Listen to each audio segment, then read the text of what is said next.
this morning. We are second Sunday of the new year. Woo! Maybe not everybody's there.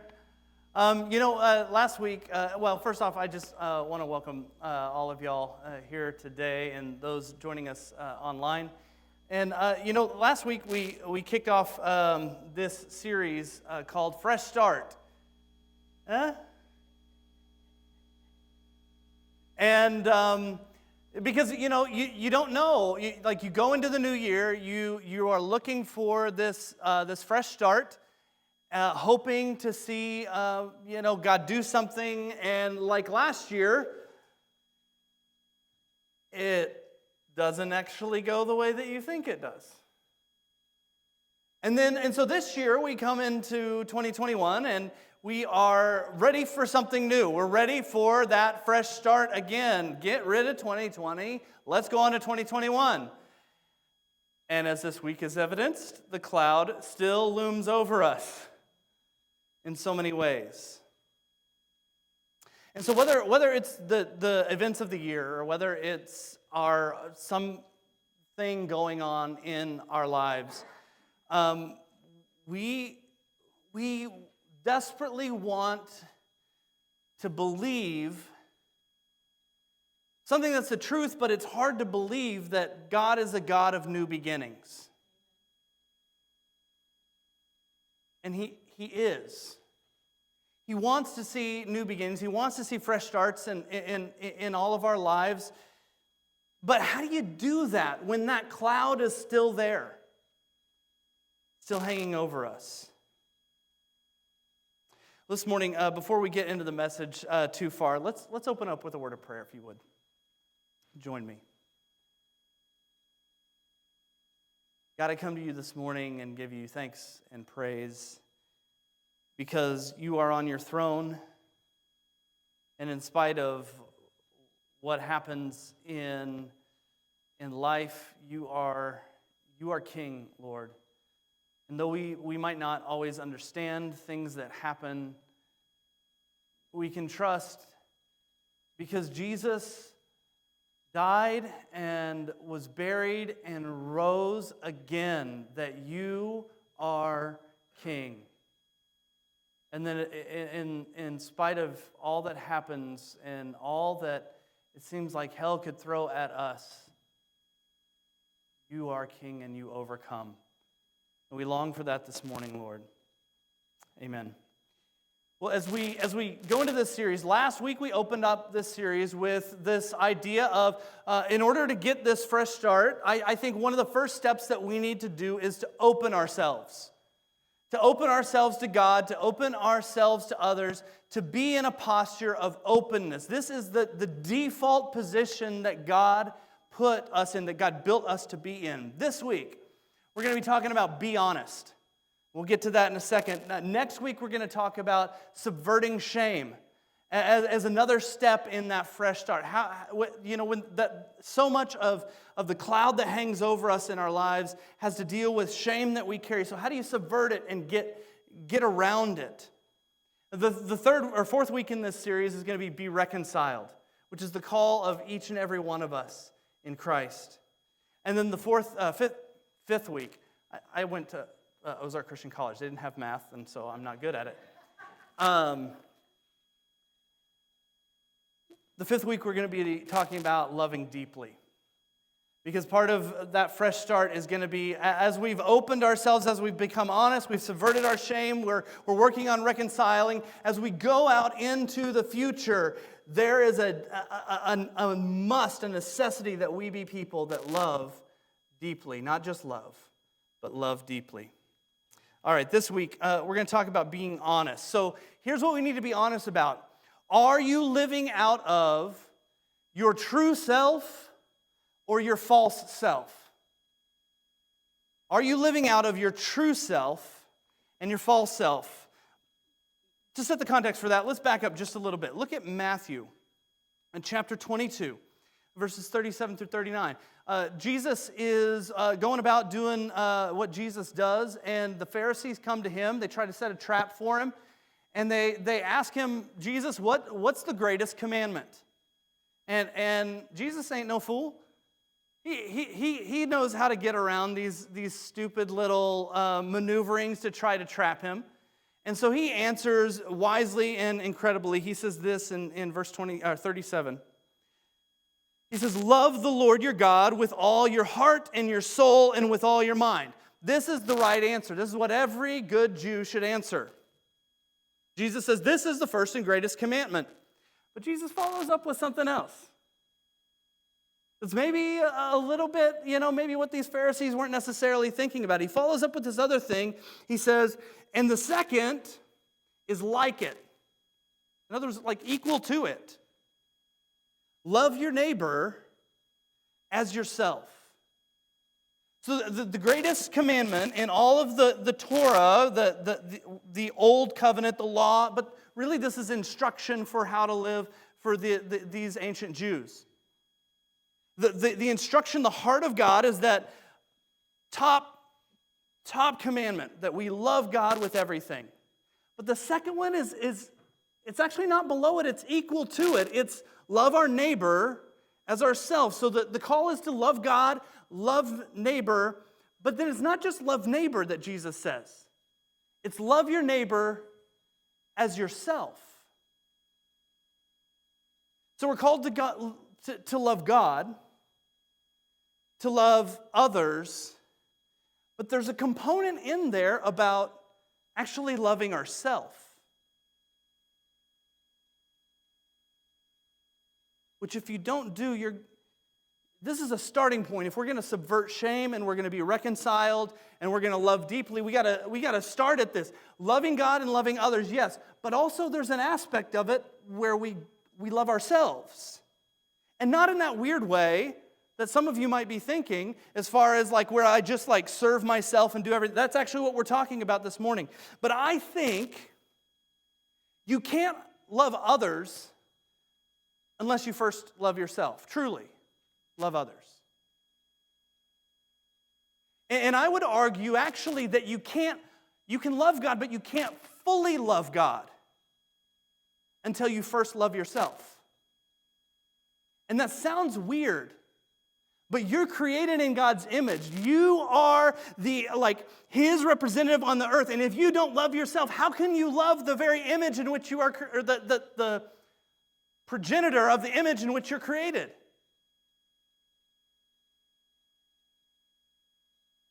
So one of the things we got to understand as Christ followers, Christians, is that Christianity is a relational movement. If we're going to deal with this whole self thing, we have to first understand Christianity is a relational movement. It's not so much a religion, though people call it that, as it is a relational movement. But I don't want us to just sweep the whole religion thing under the rug, because it's a relational movement, but there's religious practices. And I know that might strike against what some of you hold to, but let me explain here for a second. If you look up the definition of religious, there's multiple definitions, one of which is this: something that you do with a consistent and conscientious regularity. That's the definition that I'm working with. A consistent and conscientious regularity. So Christianity is this relational movement, but there are habits that we practice, things that we do in a consistent and conscientious way in order to connect relationally with both God and others. We'll look at it like this. If you're married, a lot of you, maybe not as much right now, but at some point you had a regular date night with your spouse. Or at least you were able to carve out some specific time, regular time to be spending with your spouse. And if you've ever done this, you know that as that's going really well, things are great. For the most part, things are good. You're connecting. It seems to be relational healthy, but then things start to go off the rails. You get out of the habit, and then all of a sudden you're struggling to connect. Fights come up a little more regularly. It's just harder to connect relationally. Or we could look at it with maybe some of you have regular dinners with your extended family. And you do this so that everybody can stay connected. Or maybe you have regular dinners with just your immediate family every night or once or twice a week or something like that. When we want to connect with others relationally, we build in like these consistent, conscientious steps, these religious steps. But we won't use that term because I know that'll upset some of you. These consistent, conscientious steps in order to connect relationally. So Christianity is a relational movement, but it's a relational movement in three ways. A relational movement towards God. We have a broken relationship with God. A sin has gotten in the way. That's why Jesus came, because sin just deeply damaged our relationship with God. It created separation between us and God. So Christianity is this relational movement towards God, but it's also a relational movement towards others. And so this gets Christianity's response as a relational movement to others, it stems from this fact that not only does sin damage my relationship with God, it damages my relationship with others. It tears apart relationships. Anybody been there? You think about it. Every relationship in your life is at some level damaged by sin. I mean, healing could have taken place. And even in the most loving relationships, there's some sort of sin that's gotten in there, and there's been some damage done because sin divides.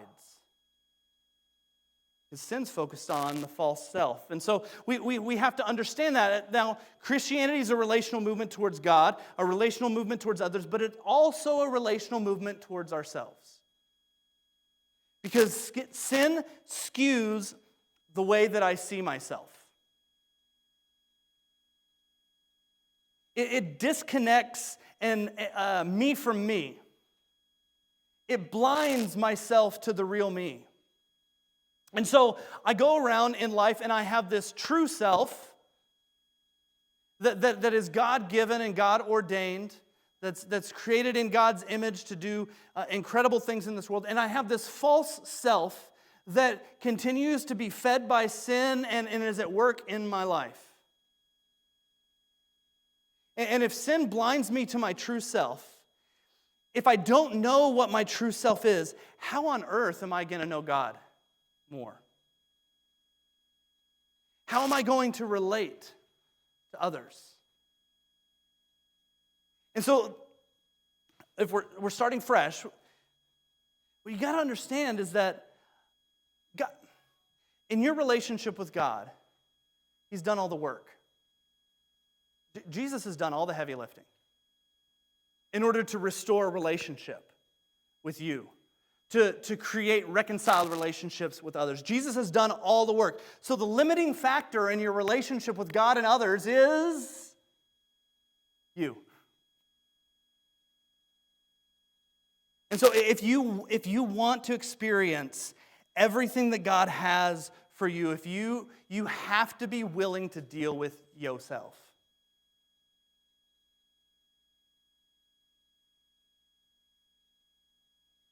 And so that brings us to our first main point this morning. We're going to be honest about our false self. We all have that false self. It's driven by our sin. It takes center stage in our relational life. And the essence of the false self is this radical separation that it creates between God and others. And by others, I'm also including creation. We have a dysfunctional relationship with creation. As is going to be seen in the passage that we're going to be in right now. Look, if you would, at Genesis chapter 4. Starting in verses 3 through 5. Now, Abel, this is Adam and Eve, created, sin in the garden. They're kicked out of the garden. They have these sons, Cain and Abel. Now Abel kept flocks. He was a shepherd of sorts.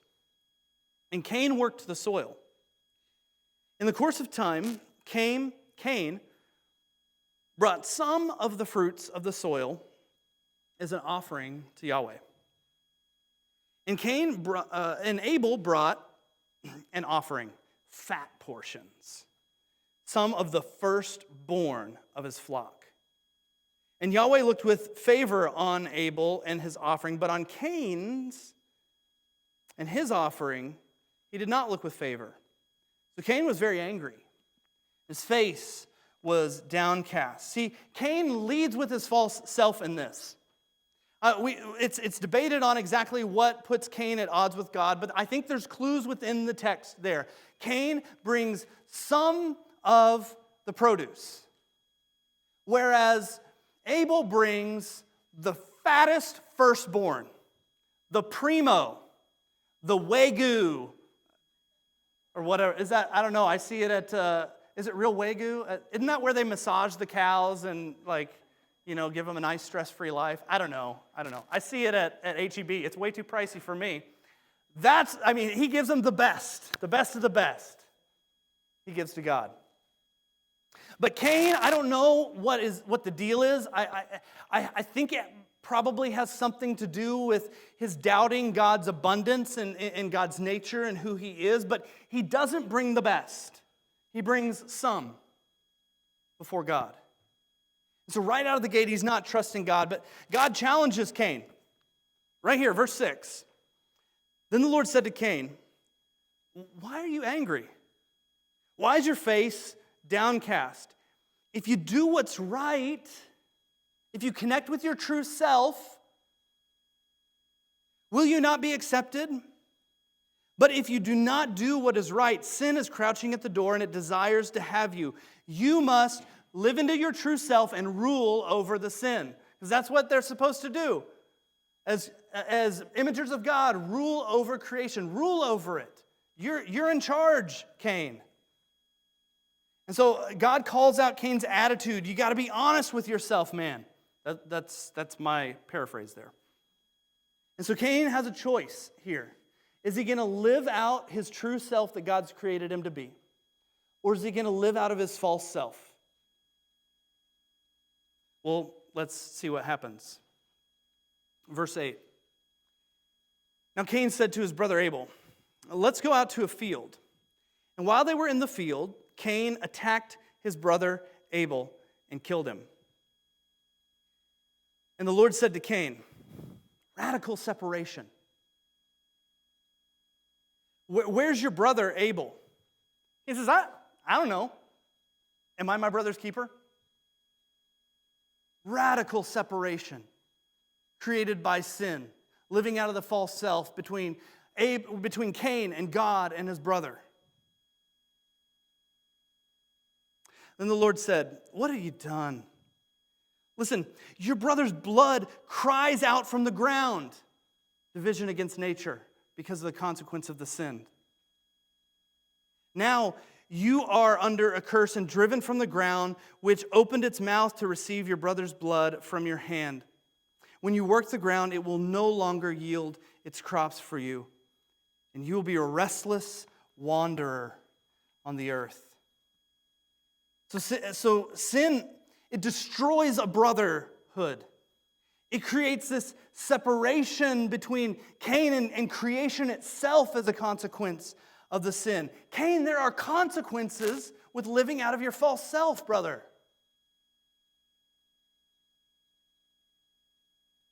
And these consequences for Cain are wandering, which says he goes off into the land of Nod, which means wandering, and separateness. And this is what happens when we live out of our false selves. It lives a wake of violence in our path. A fantastic book I recommend you picking up. It's called The Deeper Journey, written by Robert Mulholland. He talks about this kind of stuff. He says this is worth the price of admission this morning. That's a funny joke because you didn't pay anything to get in here.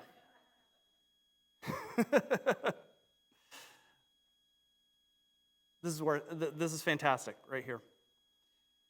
The history of human life on this planet is a long example of what happens when a person or a community of persons lives out of a posture of separateness with respect to others. This posture reduces others to objects to be manipulated for our purposes. Whether those purposes be political, economic, social, cultural, religious, ethnic, whatever. When we meet resistance to our manipulation, our desire to get our way, our living out of our false self, when we meet resistance to that, we respond with violence of some sort that in turn results in a retaliatory violence by those whom we inflict our violence. And this is where our world lives. How many of you see that?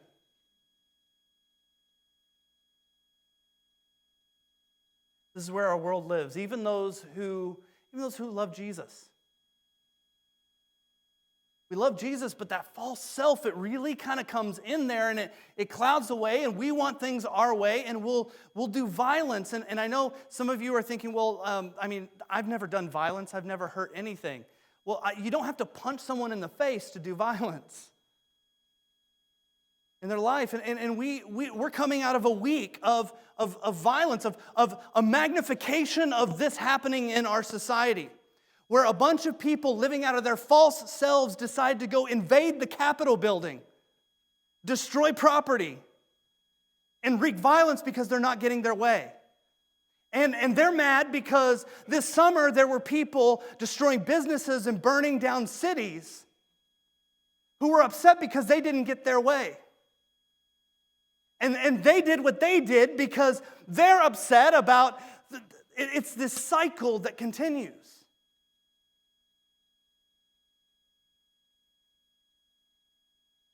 And I mean, that's a big scale, but what about a small scale? She did this to me, so I'm going to do this to her.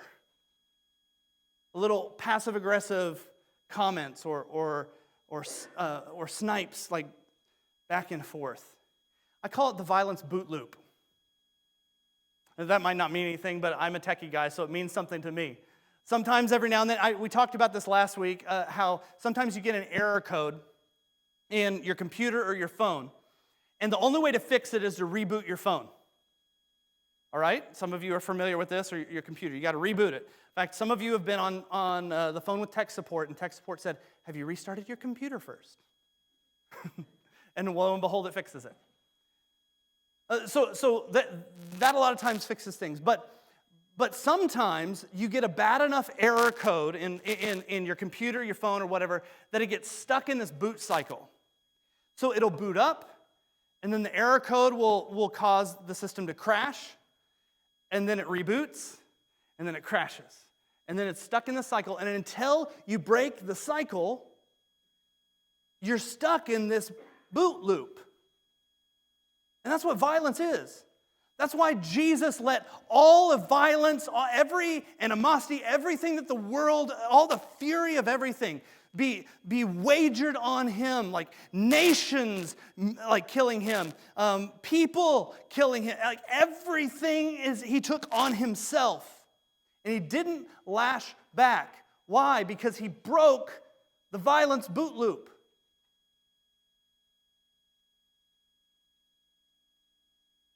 And so many of us play into this. It's just a common thing in society, and we're in sometimes our echo chamber, or sometimes our just group of friends or whatever, and they're all upset about this because they're living out of their false selves or whatever, and so I get upset about it, and then maybe I do things because, listen, I'm living out of my false self. And the false self is motivated by fear. Motivated by fear. If I don't do something, bad will happen. If I don't react in this way, I won't get what I want. Those are fear-based decisions. Mulholland, a little bit later in The Deeper Journey, he says this: when we live as a false self, we fear that our lack of true center for our identity will be revealed, and that weakness will be exploited by others. And this is how so many of us live. We lie to ourselves. We don't even realize that we're doing this sometimes. Sometimes in the quiet, when we're left alone with ourselves, we don't like what we see, and we begin to see kind of us living out of this emptiness, this fear that pushes us to self-protection.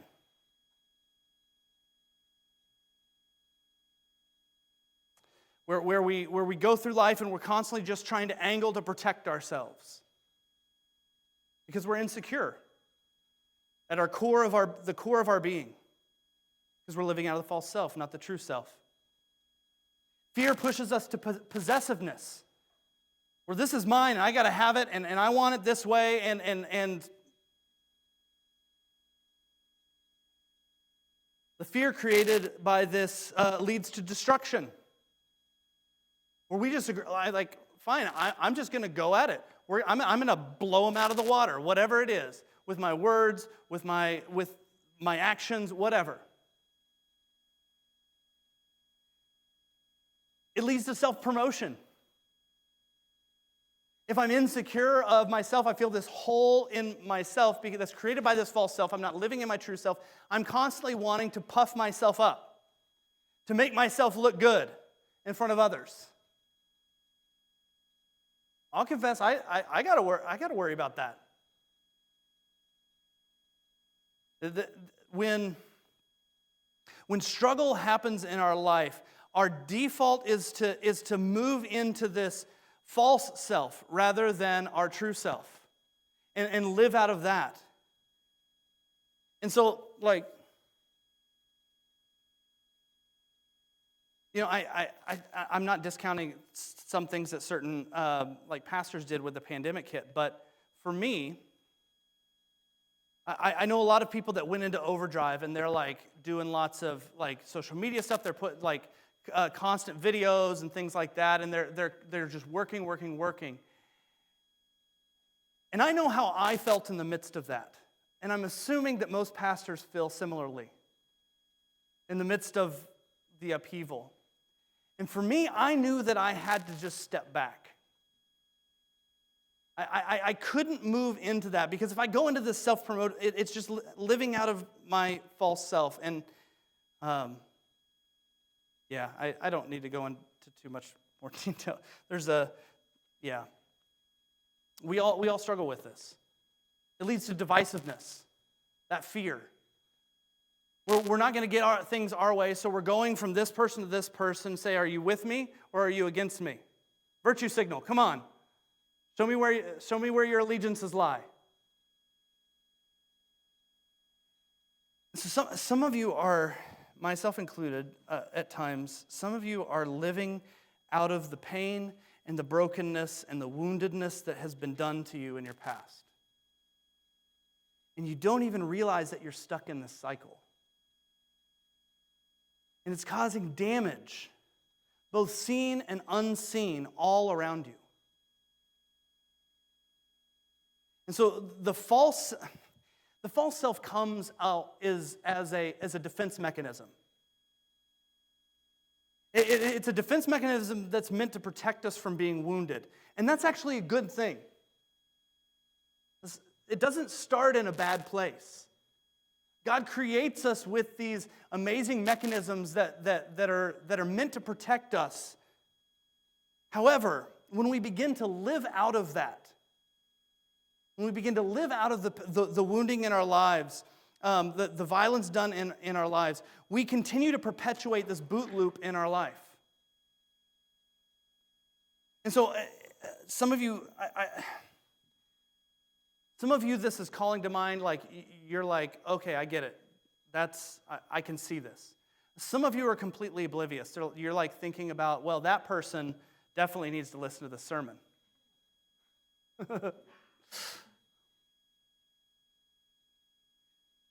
So you need to ask the question, how do I know if I'm living out of my false self or not?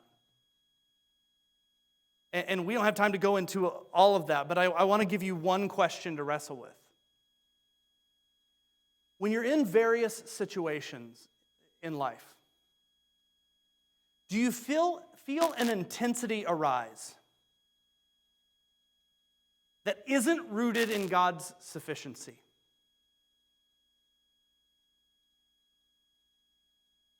Let me repeat it again.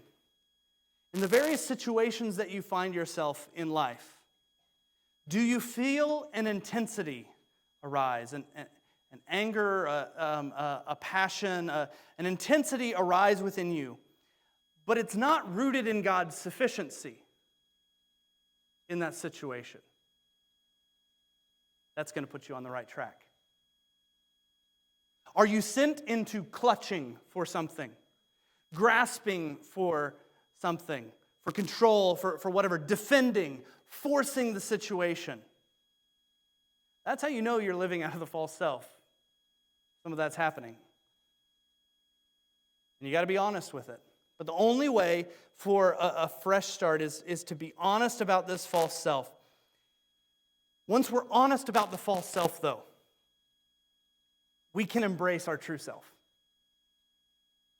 Once we move out of denial, we can begin to embrace our true self. Look with me, if you will, at Colossians chapter 3.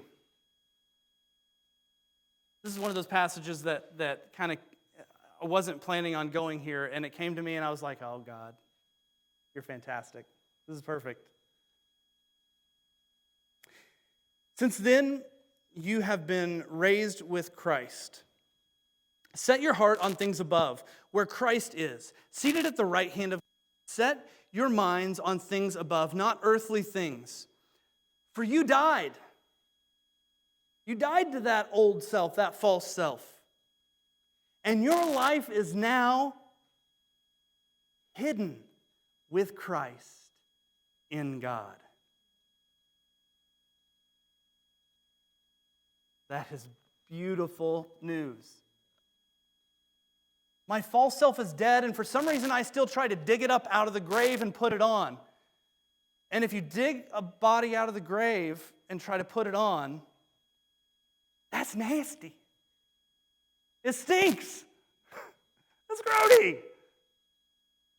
That's not what we're supposed to do. That's gone. Jesus came and dealt with that. So we need to realize if we're gonna put off the false self, we need to embrace our true self, which is realizing that your true self is hidden with Christ in God. Your true self is an image bearer of God, His representative kings and queens in His beautiful world. And you can only live into that when you fully surrender your life to be with Christ in God. Jesus wants to take away our false self. He wants to remove it from our lives. But until you surrender to Him, surrender to being with Him in God, that can never fully happen. We're going to be continuing to dig up the dead. That's a nasty image, but I hope it sticks with you. Look with me, if you will continue on to verse 4 or 5. Put to death, therefore, whatever belongs to your earthly nature. That false self, sexual immorality, impurity, lust, evil desires, and greed, which is idolatry. Whoa. Don't let that skip by you. Greed, wanting, desiring your way is idolatry. Because of these, the wrath of God's coming. You used to walk in these ways in the life you once lived. But now you must rid yourselves of all such things as these: anger, malice, rage, slander, filthy language from your lips. Not talking about, there's some anger that's appropriate in a situation, I just want to say. But there's a connotation to all these things. They all originate from this false self. So, and then Paul says, be honest. Do not lie to each other. Since what? You've taken off the old self with its practices and have put on the new self, which is being renewed in knowledge in the image of its Creator. Here there is no Jew or Gentile, circumcised or uncircumcised, barbarian or Scythian, slave or free, but Christ is all in all. All the divisions that are created by our sin and our false self between us and God and others, it's all taken care of because Christ is all in all. Therefore, as God's chosen people,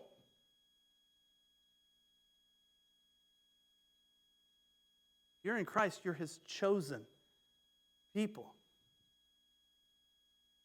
Holy. You might not feel holy, but you're holy. Dearly loved.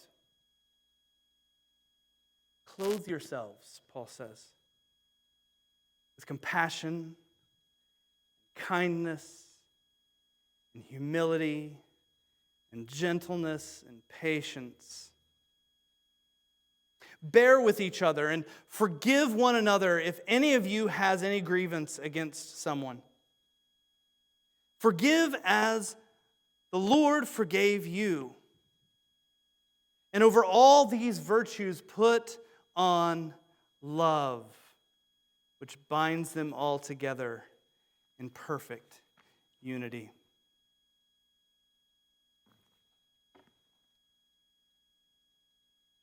So if we put on our true self, all these things listed in verse 10, they're a part of what we should see in our life. Our kindness, our humility, compassion, gentleness, and patience, because it's rooted in our true self, which is hidden with Christ in God, not our false self. And so how do we do that? How do, like, practically speaking, okay, I know, like, from a theoretical level that this is supposed to happen in my life, but how do I get there? That's why Paul says, bear with one another and forgive one another. How do you get more kindness in your life? How do you get more humility in your life? You forgive people. You put up with people. That's what bear with one another means. You put up with people. Which is the opposite of greed, by the way. There's 5 bad traits, 5 vices, followed by a little thing about greed with a qualifier that says it's idolatry. Then you have 5 virtues that is followed by bear with another and forgive one another, which has a qualifier to it. So this is an opposite parallel of greed. Forgiving one another, bearing one another with one another. And so our false self wants to put it wants to put people in boxes.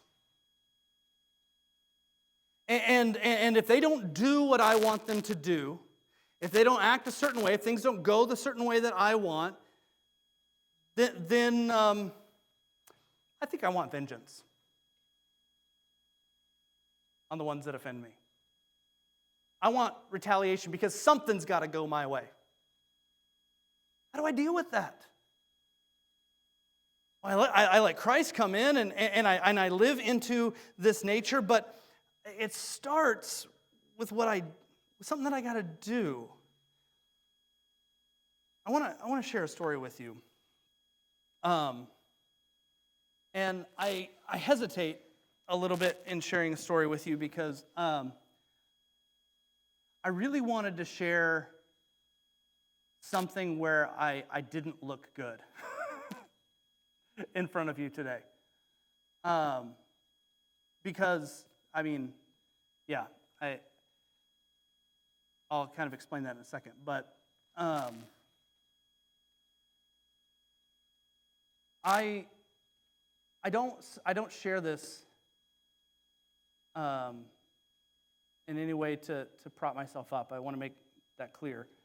But it's something that happened in my life, and I want you to benefit from that. Some of you know this.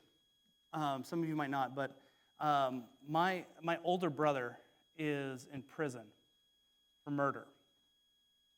It's a murder that he committed a few years ago, and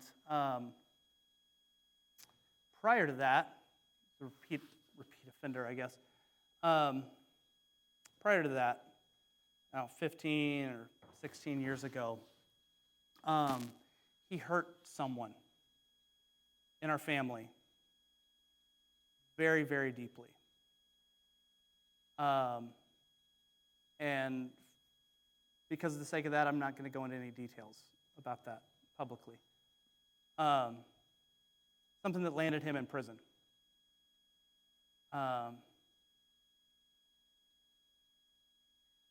Some of you have been there in similar situations where somebody in your family does something so horrific. How do you live with that? So for several years he was in prison. I didn't communicate with him at all. It wasn't out of unforgiveness. It was just out of, dude, you murdered our relationship. You murdered every relationship in your family. And I didn't have space for that. It wasn't out of unforgiveness. You have to know this. But there came this point where he got out of prison early for good behavior or whatever. He paroled early. And I was forced with a decision. I'd been telling myself for several years that I really wasn't interacting with him or communicating with him because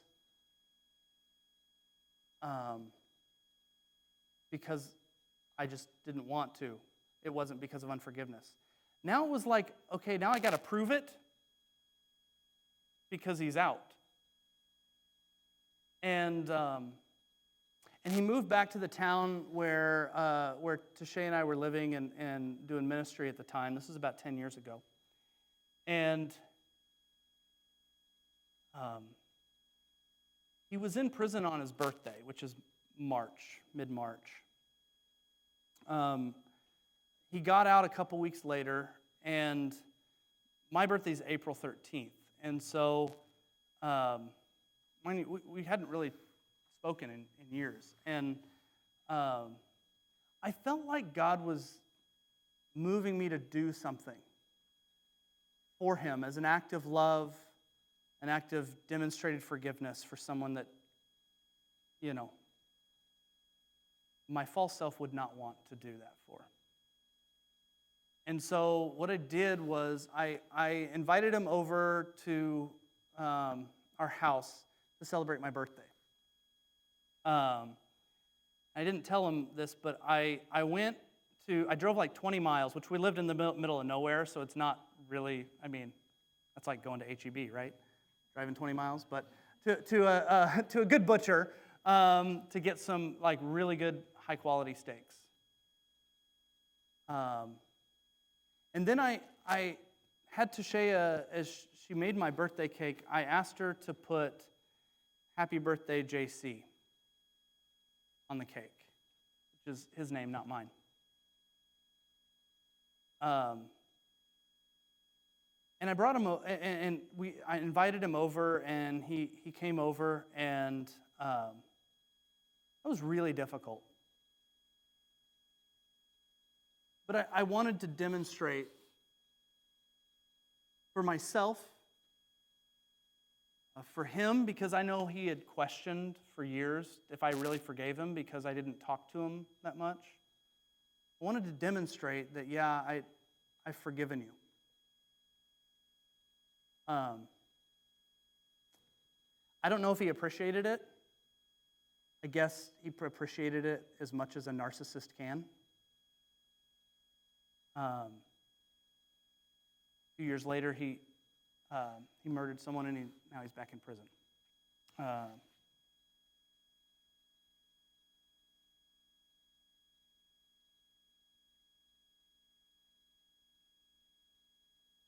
did that because I needed to assail the false self within me. You see, it's not enough to say, okay, I don't want to be in the false self. I want to be in my true self, in Christ. But a lot of times we then go into this passivity. And we don't actually go after the things that are going to prop up the false self. And so for me, I felt like I needed to aggressively humble myself and lift up someone else that didn't deserve it in order to keep that false self at bay and keep it buried in the ground. And he still tries to get back up out of the grave quite frequently.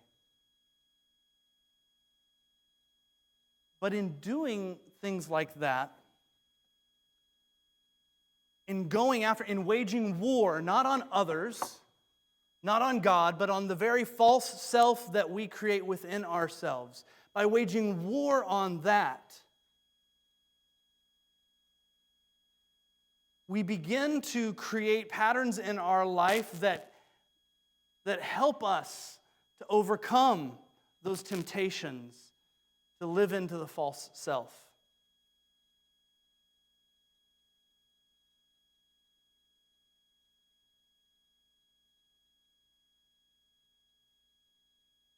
If you want to move past this false self, you have to embrace your true self, which comes with the idea of accepting yourself as with Christ in God, but moving forward into the world. Forbearance, forgiveness. It's rooted in love. You pray with me.